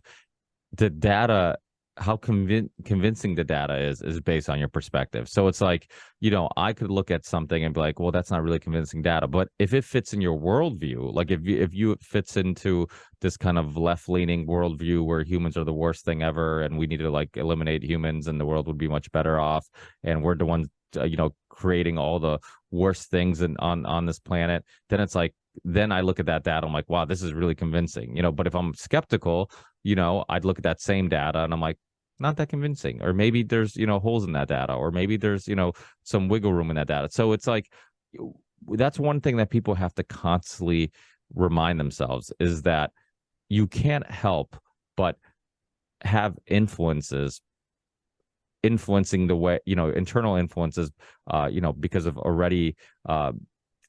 you already have some opinions on things. And then the way you look at stuff is going to be changed by those opinions. If I already lean a certain way, I'm going to look at information, and it's very hard to look at it and be skeptical and not let some other opinions I already had influence the way I look at something. And that's why, this is where I always find the most fascinating people to be philosophers, or people who are into philosophy, because what I love about philosophy, and we're talking about being upbringing and being influenced by certain people. This Harvard political philosopher, Michael Sandel, he put his whole semester online, and this was right, I was working full time, and I found it so mentally stimulating. I'm like, oh, this is interesting. I'm like, I get to sit in on a political philosophy class at Harvard without actually having to pay, being in debt. And I ended up buying a couple of his books. I think one of them was really inspiring, was What Money Can't Buy.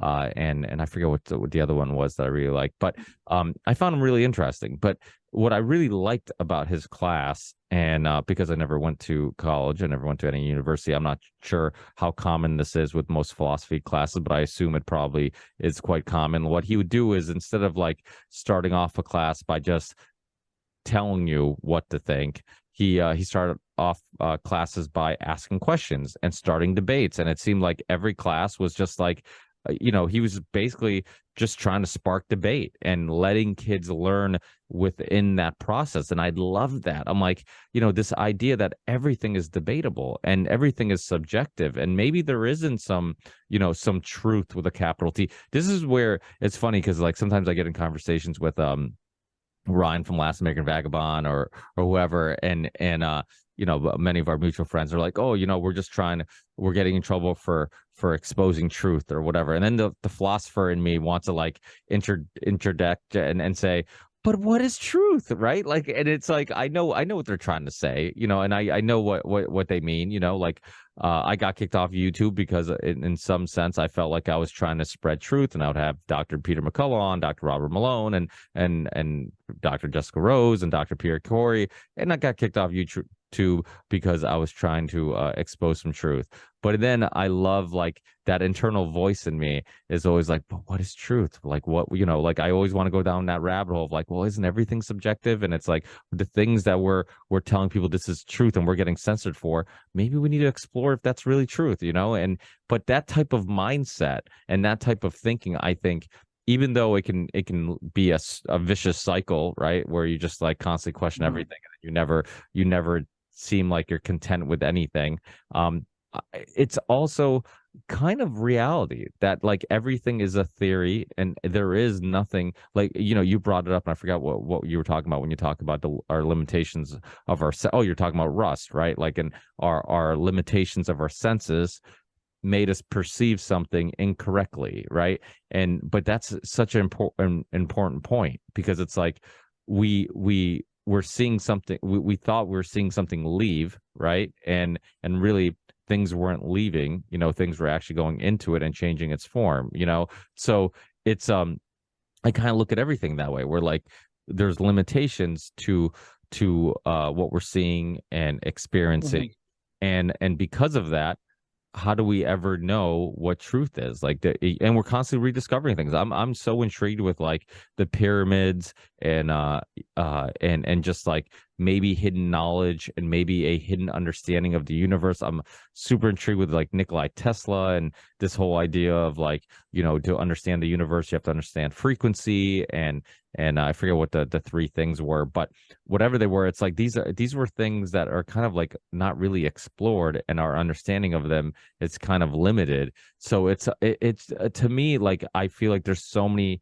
missing pieces to the puzzle of our universe and our reality and what is reality and consciousness and all these things. We don't know why we dream. We don't know why our brain makes us forget dreams. We don't like we there's so we don't know, we don't understand how the placebo effect works. I mean, there's so many things we don't understand. We don't understand Tom Collins when he explains that water could, we think that it's just un and a just a thing, and it's not intelligent, that it couldn't be intelligent. He tends to believe that maybe just like all things part of Mother Nature and in the universe, maybe it's more intelligent than we understand, and there could be some intellectual properties to it where it can actually and this is in regards to like the whole water, when you freeze it and based on the type of music you play, it crystallizes differently. And it's not just him, there's other people who have done this with Yeah.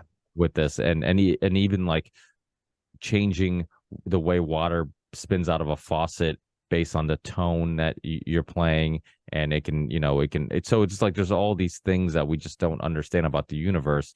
And so it's like, to me, it's like, sometimes you're talking about stuff and you're like, you know what, like, let me reanalyze this. You ever hear of Dr. Peter Duesberg? He's another guy that was like really like mind shattering in regards to my worldview, because he was on the Joe Rogan podcast really early days, and he was one of the few people that openly, like, really highly respected doctor, a German doctor, came to the U.S., really high respected, until he started questioning if the HIV virus actually caused AIDS. And Rogan had him on, and he was like, pushing back against this narrative, and it just like, yeah, well, how do we know? And like, why can't, it's like this a very unscientific way of looking at diseases and viruses, and like, how they come to these conclusions. I'm like, wow, there is holes in this. There's like, this isn't absolute. There's holes in the way they come up with these conclusions, and it was like, it was very earth shattering to me, because it's like, it's like it just made you again, it like we constantly keep talking about, like, it makes you rethink something that's been generally accepted, and which will lead you down that path of just rethinking everything. And that's why, much like yourself, when I would heard about the flat earth theory, I'm like, it's not impossible. I'm like, they've lied to us about everything else, like, why couldn't this be a lie? And so to me, when people are like, oh, that seems ridiculous, I didn't even look into it, why would you look into it? I'm like, are you really skeptical about things? Because to me, That's the worst thing. That's the worst thing when people say things like that. Like, why would you waste your time even thinking about that? It's too stupid. It's like, no, the reason why I am willing to open up my mouth now about something like the flat earth is because I spent dozens of hours trying to get into the mindset of where does this come from? Like, you have to really put yourself into the shoes of somebody who thinks this way, and really do it in an honest way without just trying to debunk them, but just see where are they coming from? What are they trying to do? How are they generating an opposing theory? And then see if there's holes in it accordingly. Don't just say I'm too good for entertaining a different theory. I had a lot of fights about that too. But yeah, this is the thing. Like the universe. I think the whole idea of what is truth is so polarized and infused itself with a lot of concepts that are just not useful. Like, I mean, the idea, for example, that there is such a thing as like an objective reality detached from anything subjective, and a subjective reality which is like tied to emotions, which has like nothing objective tied to it. It's a popular dichotomy which has really grown heavily in the past few decades, especially. But I don't, when I look at the writings of a lot of the great discoverers, like the people, like, because you got to think, like, okay, there's a lot of different theories of ideas, right? There's different theories of all sorts of things out there. But a lot of the people who come up with like really, really impressive theories about ideas, the theories of knowledge, one of the biggest standards that I think is useful to hold that we don't often hold is, did that person who is like being prized in our philosophy courses or whatever, did they discover anything? And what we often find is generally no, they're just theoreticians who came up with theories of knowledge, but themselves didn't actually discover anything of really high interest in the universe. But then there are people who made who made really interesting discoveries, these eurekas that are brilliant and provably in some level transformative as far as the application of those new ideas into the human condition, which upgraded our capacity to exist, to thrive in the world, which would not have been that good had we have been ignorant of those discoveries that had not been made. So had those discoveries not been made, we would have had a much lower standard of living, much lower capacity to sustain ourselves. So there is some mind-matter relationship. But then, like, why don't we just like read the writings of the theories of knowledge of people who made discoveries?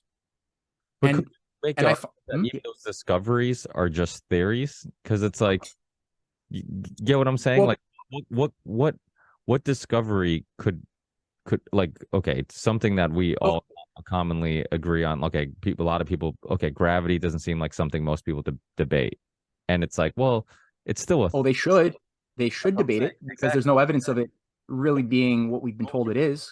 What would you It consider can't even. a discovery that like you is undebatable? Okay. Well, I'm glad you brought up gravity because they still can't fit the existence of gravity and its effects in the standard model of cosmology that we're told we have to abide by, that fits the four fundamental forces of electromagnetism and the strong and weak forces together with the fourth force, which is assumed to be Newtonian gravity. Made maybe revamped a little bit with some Einsteinian special relativity, but otherwise they can't fit it. They can't account for its existence. And that's what the whole, this whole pursuit for like 40 years of the God particle was all about.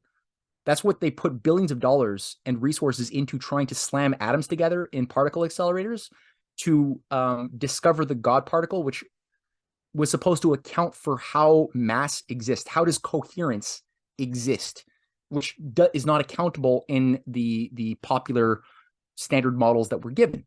So finally, they discovered it. They bloody discovered the damn God particle in 2012, and nothing changed. It's like, that's a great example in my mind of like a fake discovery.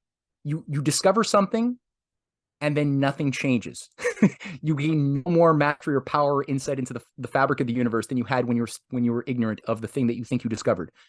It's kind of like discovering like a new quantity of dark matter. It's like dark matter by its own nature, as we're told it exists, cannot be investigated by humans. It's just uninvestigatable by its essence of being. So what is it? It's kind of like, in my mind, it's like phlogiston. That shit that they thought that they made up out of their imagination that accounted for this effect that they would see in rusted iron. That's essentially dark matter. That's essentially black holes. That's essentially our idea of gravity. A lot of these things are chimeras that were made up and put into a system to make the mathematical system kind of function in a coherent way. But when an honest investigator presses these things on reality, you see paradoxes, like it breaks down. But because we're trained to be lazy, sloppy with our minds, we're very ready to accept ignoring any data points that demonstrate, for example, global warming. That CO2, global warming by and large kind of stopped in 2000. Like the actual warming effect that was occurring between 1977 and 2001 it kind of petered out. Now there hasn't really been any significant warming process that was the general trend between 77 and 2001. Why don't people know that? It's because they're ignoring whole data sets that prove that that's the case. You've just got a couple of controlling nodes, and people are somehow okay with that laziness. But on gravity, I think one of the interesting things is that, and this was useful one of the things that really got me excited when I began volunteering with the Schiller Institute people back in 2006. There was a robust educational process at the time, in the younger part of the movement that I got involved with, which was focused on rediscovering gravity by by reading the original writings of an astronomer named Johannes Kepler. Have you ever looked at Kepler? I know the name, but no, I haven't done a deep dive or any real research into him. He wrote a book, some key books, but he devoted his life. He produced this first book in 1594 on the Mysterium Cosmographicum. He did another one where his first two laws of planetary motion were discovered and proved in 1609. He was the first to demonstrate that the planetary orbits are ellipses and not circles. He also proved that certain common standard theory assumptions that everyone had to abide by if you wanted to be a professional, respectable expert. There were certain consensuses you had to accept, among which were that circles were the perfect path of all planets, because the logic was, well, God is perfect and circles are the most perfect shape, and thus God would not have made anything but circles to shape the orbits of planets. And so it must be circles. But then the problem, the paradox, which is the food of discoveries, was that every 687 days, when looking at the what's called the second motion of Mars, so Mars is like the only red glowy thing in the sky. Everything else kind of like white and shiny. But so the Mars one stands out to you, right? Of all of the infinite shiny dots in the night sky. It pops. And so every 687 days, if you go out at night at the same time at, let's say, like 10 p.m. and measure its position relative to the fixed backdrop of stars, it stops its motion and goes back for 2 weeks in the opposite direction. And then after 2 weeks, it proceeds back on its customary pathway again and does it again 687 days later at a slightly different part of the night sky to the left. And it'll do it again a little bit more to the left, but never at the exact same rates of distance, like every 2-year period. It's always slightly different. So if everything was these perfect circles, what would account for that? And so all of these astronomers for over 2,000 years had to come up with these imaginary fictions that were called epicycles, like little cycles on cycles, little circles on the orbit. The orbit is like a circle, but then you would put another smaller circle on the orbit, and that smaller circle was moving around the bigger orbit with the planet, whatever planet, moving around that smaller circle. And sometimes they would, to make the data fit, they would have to add a third or fourth circle upon, like, epicycle upon the other epicycle. So it would get really, really grotesquely convoluted, but kind of worked to make the data fit the model, or the model fit the data, or both. And so Kepler wasn't satisfied with that. So I'm skimming over a lot of stuff here, but for a few years, I got to read the writings of Kepler. Like he wrote his original writings. They were translated into English in the 70s. So we were like doing this for 8 hours a day every weekend, just trying to work it out and figure out how is he thinking, how is he generating his paradox, and what he ends up doing. I can't say the answer right now because I need to give a class on it, but he basically demonstrates that the only way to account for his especially third planetary law of motion is to demonstrate that there is a musicality built into the fabric of spacetime and that there's a harmonic relationship, because he's asking, why are all of the planets in the positions that they are instead of some other configuration that we could otherwise imagine them being in, but we don't. We find them in the positions that we are. And so he takes up the Pythagorean hypothesis of the harmony of as above, so as below, and that there's a harmonic relationship according to certain discoverable geometric standards. So if you take like a string and you divide it into 4 and you pluck the 3/4, you get 4. If you take a string, that same size string, right, that has a certain resonance of that chord, and you pluck it into 5 equally divisible sections, and you pluck like 3/5 of it, well, that gives you another relationship. That gives you, I think it's a hard third. And if you take a string and you divide it into three and you pluck 2/3, you get a fifth, right? And if you could take the equivalent of that string and wrap it into a circle, and inside that circle, then those divisions would be generated by crafting a perfect square that divides that circle into four, or a perfect equilateral triangle, or a pentagon, or a hexagon, or an octagon, to create like the different relationships that would emerge geometrically of like 5/8, 5/6, and all the way down to produce the basic hard and soft musical scales that we generate within an octave being any chord of a certain size that you just cut in half, and you pluck the half to whole, and you get an octave relationship, right? And they don't even have, you could have two chords that are close but not touching, that if they're in consonance with each other, like a 2/3 and a 3/4 relationship, if you have those two strings plucked, or you pluck one string, because it is consonant with the 3/4, the 2/3 will result in the very space changing and oscillating to induce a vibration in the string that is the 3/4 string. So you can get resonances which will amplify each other or de-amplify if you get like a let's say the devil's interval on a piano keyboard, right? Of like an F sharp to a C. So you play those, you get a devil's interval. If you play them on a string, you could find the relationship as well, which people should try to do, and realize that there's certain qualities in those relationships, especially that involve the seven, which is based upon the idea of an inconstructible figure. Because as much as one could construct a square or a triangle or a pentagon and discover how to do it through reasonable steps inside of a circle of a given radius, you will never be able to, within the context of two-dimensional space, it is ontologically impossible to generate a sevenagon, like a shape with 7 equal sides, within a circle if the circle's dimensions are already set. You can only make a sevenagon if you start with the parts and build up the parts around a circle, and then put the circle in after the fact. But you can't start with a circle and build a sevenagon. So Kepler was wondering, why is it that the relationships that involve a divisibility of 7 result in dissonances, and they don't amplify, they shut off each other's resonance if they're in proximity.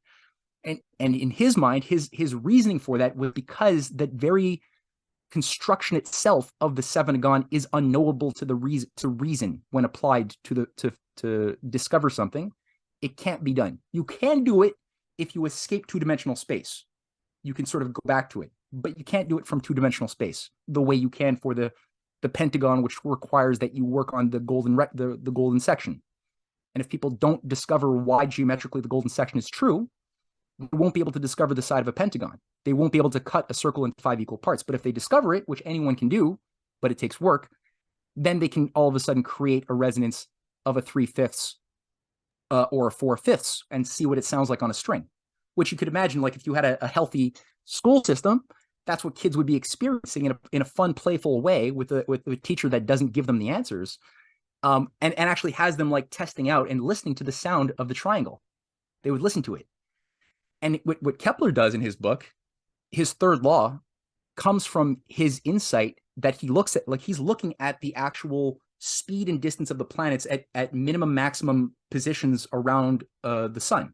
And he's just observing that whether it's Saturn, whether it's Jupiter, whether it's Mars, all the known planets, including the Earth, have a point where it's the closest and furthest, and that means also fastest, because the influence of the sun, which he never says gravity.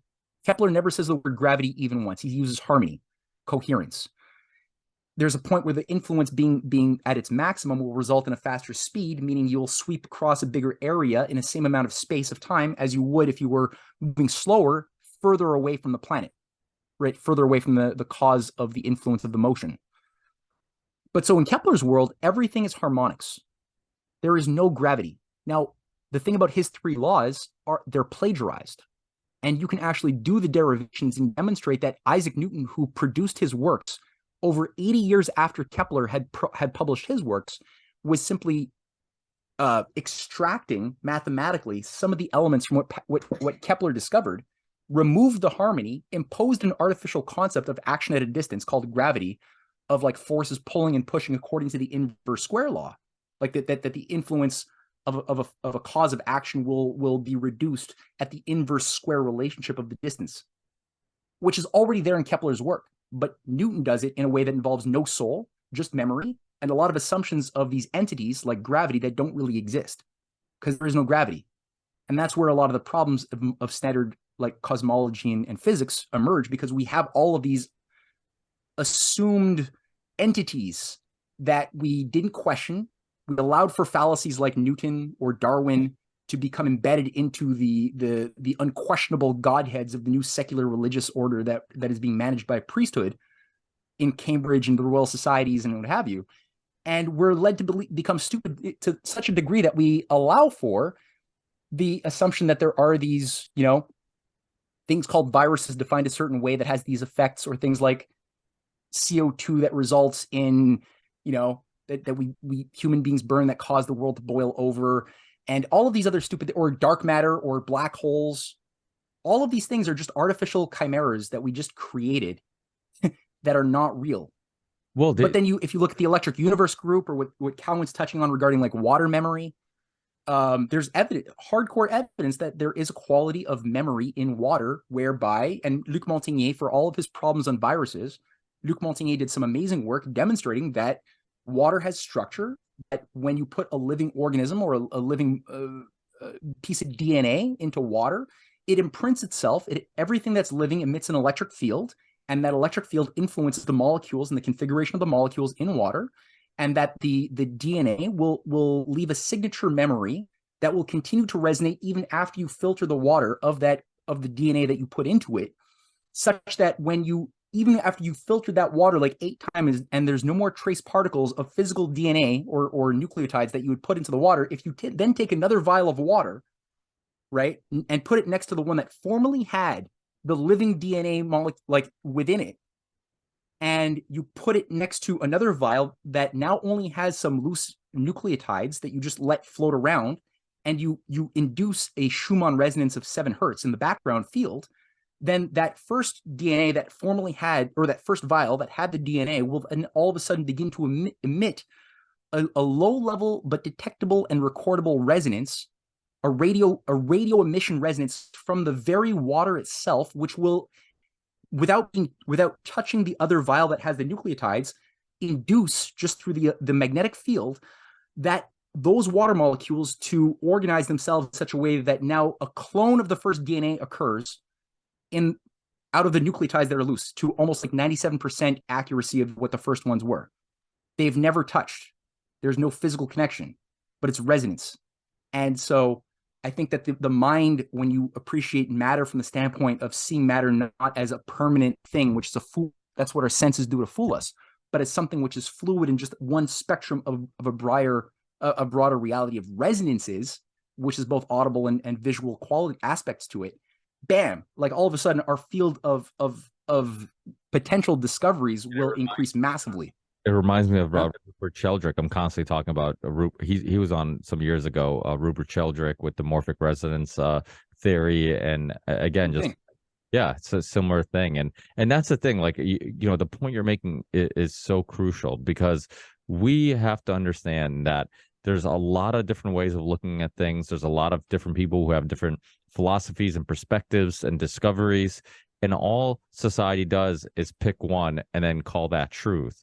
But we have to remember that even though society has picked one to be truth, if you research, you find out that there's a lot of people who find flaws in those theories, a lot of people who have completely different theories, a lot of people who push back. It just, even with I brought up Dr. Peter Duesberg. If you go back and listen to his Rogan podcast that he did years ago, who does he bring up? Because he goes against the mainstream narrative, not a very household name called Dr. Fauci, and he talked about how Dr. Fauci, because of all his money he was making during the AIDS epidemic and all this stuff, how he pushed back against him the hardest and basically wanted to paint him as pseudoscience and this crazy person. And at that time, Dr. Fauci was mainstream.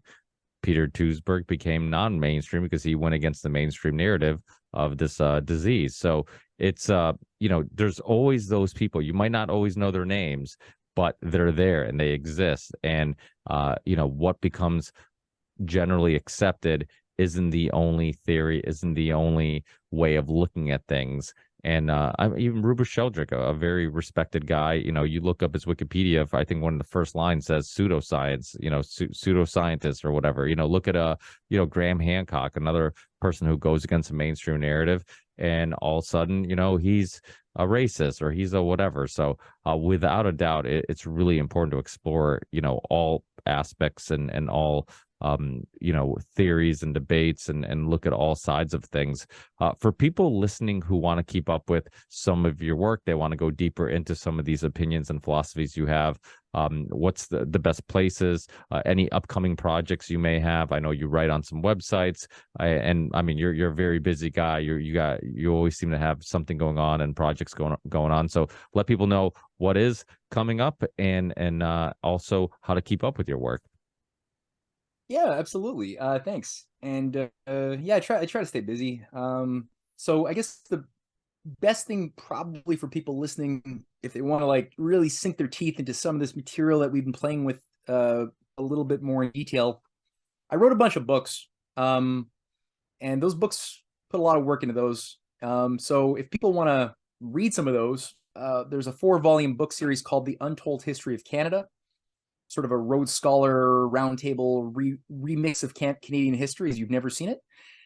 The other one would be it's another 4-volume book series called The Clash of the Two Americas, sort of doing what I did for Canada but for the United States, with a bit of a look to the future and really just tying in like what is this deep state thing inside of the United States and relating it to the Venetian. It's called the like volume 4 that just came out, is the Anglo-Venetian roots of the deep state. So like what is the empire of Venice before Britain was taken over by this parasite?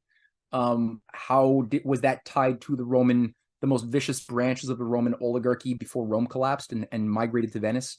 How is that tied to Babylon and different forms of mystery cults? So that whole story is pretty thorough and again, available on CanadianPatriot.org on PDF or hard copies. If people want a physical copy signed, they can do that too. Just send me an email at CanadianPatriot1776 at tutanota.com. The last thing, my wife just produced an incredible first book as well on the empire in which the Black Sun never set. And she goes deep, especially on the question of the British intelligence creation of Zionism. She goes deep into that, as well as the Muslim Brotherhood and radical forms of Islam, which themselves were also created in the bowels of British Freemasonic operations. So she's going pretty thorough into this stuff. And that's also available on the website. The next volume that she's going to do is going to go into more of the occult. So sort of the occult roots of fascism, into Madame Blavatsky, some of the stuff, the esoteric stuff from the 18th century. It's going to be wild. So the other thing, yeah, I got a lot, like every week, I host lectures. Right now, it's the Science Unshackled series. We're going through a lot of the Electric Universe material. Yeah, there's a lot. So every Sunday, we do lectures that I host. People could send me an email to info@risingtidefoundation.net and log on live to those over Zoom, or weekdays, usually Wednesday nights, I host reading groups that are going through the writings of Plato. Kepler will be reading in about a month, so we're just doing that in a social process and trying to figure some stuff out. So that's Wednesday nights at 8 p.m. That's a lot right there. And my good friend, our good friend Charlie Robinson, just released I believe your episode with him today. So I know we're recording this April 24th. Hopefully sometime within the next couple of days this will be out. So if you haven't listened to his interview with Charlie Robinson, definitely check it out. You also did a great interview with Courtney Turner, another mutual friend of ours. She's awesome. Also another very well-read person. And Charlie and I are more audiobook type of people. but no, but I mean, I love this whole there's a real wonderful network of collaborators that I just really appreciate all of. I won't say you guys, because like what. But I think we're all sort of like resonating to the same beat frequency, and I mean the it's a really healthy thing, and yet people should just feed their souls with some higher ideas instead of playing video games over the weekend, yeah, just listen to some of these podcasts, take some notes, read some books. It's much more is bigger payback on the soul over the long term. Yeah, without a doubt. That's why I love the Union Unwanted so much, because it really is. It's a group, I guess, for lack of a better term, but and it's a bunch of different thinkers but it's like it's typically these tribes were they weren't all, but many of them were echo chambers of similar thinkers. You have the libertarian people, you got the geopolitical people, you got the whatever, and like to start mixing them all together and help people understand, like, even if we disagree on things, like we all have a common enemy and a common goal, and if we can all start there, then it's a fun discussion, and it's fun having our ideas challenged, and we should be open to that, and we should be open to new ideas, if that's if discovering truth is really the journey that we're on, and if you're going down that path, then you got to be open to being wrong, right? So and I love the fact that we've been able to bring so many people together and meet new people, and so many, Sam has his show, Charlie has his show, Mike has his show, I have my show, and we come from different backgrounds, we're interested in slightly different things, and it's just awesome to all come together and collaborate and share ideas. And I think that's something that is missing, just healthy debate and healthy challenging of each other and exploring of new ideas. It's not, it shouldn't be looked at like it's a bad thing. Sometimes I'll get in discussions with people where we'll disagree, we'll be pushing back a little bit. My wife, because she's very unconfrontational, that she'll be like, how about you guys stop arguing and we'll talk about something. I'm like, we're not, and then we'd both look at her and like, no, we're actually, this is enjoyable for us. Like, this is fun. Like, having your ideas, challenged a little bit and people pushing back on your opinions is fun, because it's like a past guest used to call it, idea sex. Hunter Matsu used to call it idea sex, and I'm like, yeah, it's idea sex, so without a doubt it's fun. But I always love hearing interviews with you. I always love talking to you, so without a doubt, check out any interview Matt has done. If you've listened to any of the many podcasts he shows up on, definitely check it out and listen to him. Support his work, because that's the other thing. Writing a book is very time consuming. It's a lot of work, it's a lot of research, and it takes a lot of time, and it's also something rewarding about finally releasing it, and it's also rewarding purchasing it and actually physically having it. There's something about audiobooks that I just don't connect with quite as much as I do. It's convenient, but there's like something about reading it when it's in your hands and it's physical that I think it is much more intimate and you connect with at a different level. So support. I'm thinking. Yeah, go ahead. Those are don't let me break your flow. No, that's it. Go on. You were saying support. Go on. Yeah, exactly. Well, unfortunately, like a small percentage of people who enjoy our work.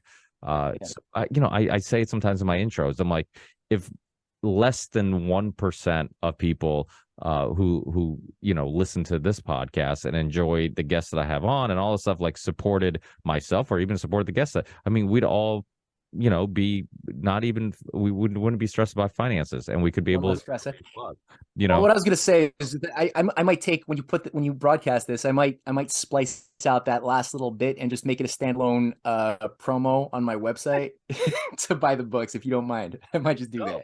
Without a doubt. I don't have time to clip the show, so I always tell people to do it for me if they want.